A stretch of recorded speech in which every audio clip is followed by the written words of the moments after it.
नमस्कार, welcome to सरल astro. आज बात करते हैं ग्रहों के वर्गोत्तम स्थिति के बारे में। देखिए, वर्गोत्तम एक ऐसी विधा है जिससे ग्रहों के पावर के बारे में जाना जा सकता है। देखिए, जैसा कि आप जानते हैं कि जन्म कुंडली में 16 वर्ग दिए गए हैं और उन 16 वर्गों में नवांश जो है D9 चार्ट जो है उसे सर्वोपरि कहा गया है। तो इसी स्थिति को हम लोग वर्गोत्तम कहते हैं। मतलब D1 चार्ट में लग्न कुंडली में अगर कोई ग्रह किसी भाव में अवस्थित हैं, किसी राशि में अवस्थित हैं और D9 चार्ट में भी सेम राशि में अगर वो जाते हैं तो उस स्थिति को वर्गोत्तम स्थिति कहते हैं। देखिए, इसके फल कैसे देखने चाहिए इस पे चर्चा करते हैं। देखिए, कुछ विषय पे बात कर लेते हैं नवांश कुंडली पे। देखिए, नवांश कुंडली चार्ट जो है सबसे महत्वपूर्ण माना गया है। लग्न कुंडली अगर शरीर है तो नवांश कुंडली को उसकी आत्मा कहा जाता है, क्योंकि इससे ग्रहों के फल देखने देने की क्षमता का ज्ञान होता है। कुंडली के फलादेश करते समय जब तक नवांश कुंडली का सही आकलन नहीं किया जाए, फलादेश सही नहीं हो सकता। ज्योतिष शास्त्र के अनुसार जिस व्यक्ति का लग्न वर्गोत्तम नवांश होता है वह शारीरिक व मानसिक तौर पर स्वस्थ और मजबूत होता है। इसके अलावा व्यक्ति को अपने लग्न में स्थित राशि के अनुसार फल प्राप्त होता है। इसी प्रकार ग्रहों के वर्गोत्तम होने पर भी अलग अलग फल मिलता है। तो आइए समझते हैं, सूर्य से लेकर शनि पर्यंत जब कोई ग्रह आपके वर्गोत्तम होंगे तो इसका क्या परिणाम मिलेगा। तो सर्वप्रथम चर्चा करते हैं सूर्य के वर्गोत्तम स्थिति के बारे में। देखिए, जिस व्यक्ति के चार्ट में सूर्य वर्गोत्तम होगा वह दार्शनिक प्रवृत्ति का होता है। इसकी मानसिक स्थिति व शारीरिक क्षमता अच्छी होती है। यह शानो शौकत का जीवन आनंद लेता है। इन्हें समाज में मान सम्मान एवं पद प्रतिष्ठा मिलती है। गूढ़ विषयों में इनकी रुचि होती है। नवांश कुंडली में लग्न वर्गोत्तम हो और 12वें स्थान पर सूर्य स्थित हो तो यह व्यक्ति को सरकारी क्षेत्र में उच्च पद दिलाता है।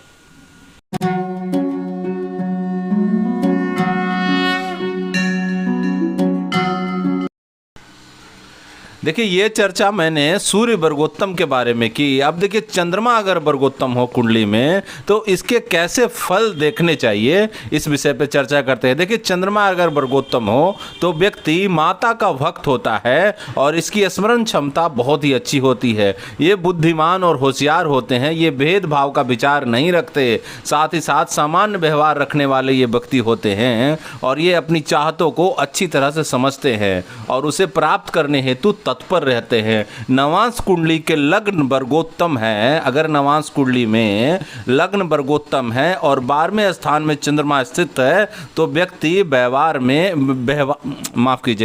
व्यक्ति व्यापार में सफलता प्राप्त करता है। अब बात करते हैं कि अगर जन्म कुंडली में मंगल वर्गोत्तम हो तो इसे कैसे फल खतन करना चाहिए। देखिए, जिस भी जातक की कुंडली में मंगल वर्गोत्तम होगा, जैसा कि आप लोग जानते हैं कि मंगल एक सेनापति ग्रह है, क्षत्रिय ग्रह है और साथ ही साथ ऊर्जा के कारक कहलाते हैं, छोटे भाई के कारक कहलाते हैं, रक्त के कारक कहलाते हैं। तो देखिए, मंगल अगर वर्गोत्तम हुआ है आपकी कुंडली में तो कहीं ना कहीं आपको एक साहस मिला है ऊपर वाले की कृपा से और उस साहस का, उस पुरुषार्थ का बहुत ही अच्छा बखूबी आपको उपयोग करना आता होगा और अपने साहस से आप लोगों को प्रभावित भी करते होंगे। देखिए, ये उत्साही प्रवृत्ति के लोग होते हैं। इन्हें पसंद नहीं होता कि उनका विरोध करना। अगर इनके विरोध किए जाए तो इनको कतई नहीं पसंद होगा।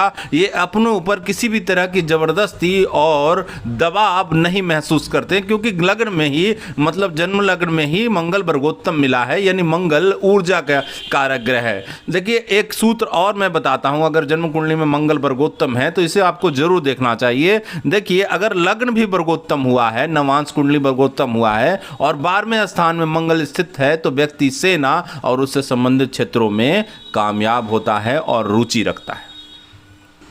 अब बात करते हैं कि जन्म कुंडली में अगर बुध वर्गोत्तम हो तो इसे कैसे देखना चाहिए। देखिए, जैसा कि आप लोग जानते हैं कि बुध जो है वो बुद्धिमत्ता के कारक कहलाते हैं, बौद्धिक क्षमता के कारक कहलाते हैं, साथ ही साथ स्मरण शक्ति के कारक कहलाते हैं। तो देखिए, जब किसी व्यक्ति के कुंडली में बुध वर्गोत्तम होगा तो व्यक्ति बुद्धिमान होगा और अपनी बौद्धिक क्षमता से लोगों को प्रभावित करेगा। ये अपनी बातों से लोगों को अपनी ओर आकर्षित करने की क्षमता रखने वाला व्यक्ति व्यक्ति होगा और तर्क वितर्क में कुशल और प्रभावशाली होगा। इस वर्गोत्तम से व्यक्ति को ज्योतिष विद्या में भी निपुणता रखने के योग बनाएगा। अगर देखिए कुंडली में अगर बुध वर्गोत्तम हुआ है तो बुध जो है वो गणित के कारक कहलाते हैं, तो ऐसा जातक को ज्योतिष विद्या में भी बहुत अच्छा रुचि रखता है। और अगर लग्न नवांश कुंडली में लग्न वर्गोत्तम हुआ है और 12वें स्थान में बुध स्थित है तो यह व्यक्ति को शिक्षा के क्षेत्र में सफलता प्रदान करता है, असीम सफलता प्रदान करता है। आइए बात करते हैं कि जन्म कुंडली में अगर देव गुरु बृहस्पति आपके वर्गोत्तम हुए हैं तो इसे कैसे देखना चाहिए। देखिए, जैसा कि आप लोग जानते हैं कि देव गुरु बृहस्पति ज्ञान के कारक कहलाते हैं, संतान के कारक कहलाते हैं, धन के कारक कहलाते हैं, बड़े भाई के कारक कहलाते हैं, वृद्धि के कारक है, ये लिक्विडिटी के कारक है। तो देखिए, जब जन्म कुंडली में बृहस्पति वर्गोत्तम होगा तो जातक ज्ञानवान होगा, और अगर ज्ञानवान होगा तो ज्ञान के साथ अहंकार भी स्वभाव इनका होना चाहिए, क्योंकि ज्ञान के सम्मुख ही अहंकार भी चलता है। तो जातक में अहंकार प्रवृत्ति भी थोड़ी बहुत होनी ही चाहिए। देखिए, अगर बृहस्पति वर्गोत्तम हुआ था, ये दूसरे के बातों को ध्यान से सुनने वाले होते हैं। बृहस्पति वर्गोत्तम वाले व्यक्ति समझते हैं, सच को जानने की कोशिश करते हैं। ये बुद्धिमान और समझदार तो होती ही है, दिखने में बहुत सुंदर और आकर्षक और गठीले नजर आते हैं। अगर नवांश कुंडली में लग्न वर्गोत्तम है और 12वें स्थान में बृहस्पति स्थित है, अगर जन्म कुंडली में नवांश में लग्न वर्गोत्तम हुआ है और 12वें स्थान में देव गुरु बृहस्पति स्थित है तो वह व्यक्ति धार्मिक क्षेत्र में उच्च स्थान प्राप्त करता है, ऐसा शास्त्रों का मत है। देखिए, अब समझने की कोशिश करते हैं कि अगर जन्म कुंडली में शुक्र वर्गोत्तम हुआ है तो इसे कैसे फलकथन करना चाहिए। देखिए, जन्म कुंडली में अगर शुक्र वर्गोत्तम हुआ है तो शुक्र को सुख का कारक कहते हैं, सौंदर्य प्रसाधन का कारक कहते हैं। जितने भी मेटेरियलिस्टिक वर्ल्ड की चीज़ें हैं वो शुक्र के अंतर्गत में आते हैं, और किसी भी मेल चार्ट में शुक्र जो है वो पत्नी का कारक कहलाता है। तो देखिए, जब शुक्र वर्गोत्तम होगा तो ऐसे व्यक्ति सौंदर्य के प्रति विशेष ध्यान देते हैं। इनकी पत्नी बहुत ही सुंदर और कुलीन स्वभाव की आती है। साथ ही साथ वर्गोत्तम शुक्र वाले व्यक्ति सामने वाले व्यक्ति के मन में क्या चल रहा है इस बात को समझने की बेहतर क्षमता रखते हैं। ये एक अच्छे ही भविष्य वक्ता भी हो सकते हैं अगर ये ज्योतिष में रुचि रखते हैं या ज्योतिष के क्षेत्र में हैं। ये अधिक बीमार नहीं होते क्योंकि इनको रोगों से लड़ने की क्षमता अधिक होती है। देखिए, नवांश कुंडली में लग्न में अगर वर्गोत्तम हुआ है, 12वें स्थान में शुक्र स्थित है, तो यह व्यक्ति को सुख सुविधाओं से परिपूर्ण जीवन प्रदान करता है। अब बात करते हैं शनि के बारे में। अगर जन्म कुंडली में शनि वर्गोत्तम हो तो इसे कैसे देखना चाहिए। देखिए, जैसा कि आप लोग जानते हैं कि शनि जो है वो श्रम के कारक ग्रह हैं, शनि जो है आयु कारक ग्रह हैं, साथ ही साथ दुख के कारक भी शनि कहलाते हैं। तो देखिए, जन्म कुंडली में इनकी वर्गोत्तम स्थिति अपनी जिम्मेवारी के प्रति लापरवाह हो सकते हैं ऐसे व्यक्ति, मेहनत से बचना चाहते हैं ऐसे व्यक्ति, और दृढ़ इच्छा शक्ति तो होती ही है और अपने स्वास्थ्य के प्रति सचेत और गंभीर होते हैं। इनकी आयु लंबी होती है परंतु इनका जीवन संघर्ष से भरा होता है। देखिए, शनि जब वर्गोत्तम होंगे तो शनि जो है संघर्ष के कारक ग्रह हैं, और जब कभी ये वर्गोत्तम होंगे तो जीवन में संघर्ष भी उसी तुल्य ही आएगा। देखिए, नवांश कुंडली में अगर लग्न वर्गोत्तम है और 12वें स्थान में शनि स्थित है तो व्यक्ति जीवन भर किसी की नौकरी करता है, ऐसा शास्त्रों का मत है। देखिए, जन्म कुंडली में अगर कोई ग्रह वर्गोत्तम हुए हैं तो उनका एक विशेष प्रकार का फल जरूर देखने को मिलता है। देखिए, फिर भी एक बात करते हैं कि इसके कारतत्व पे जरूर ध्यान देना चाहिए अगर ग्रह वर्गोत्तम हुए थे।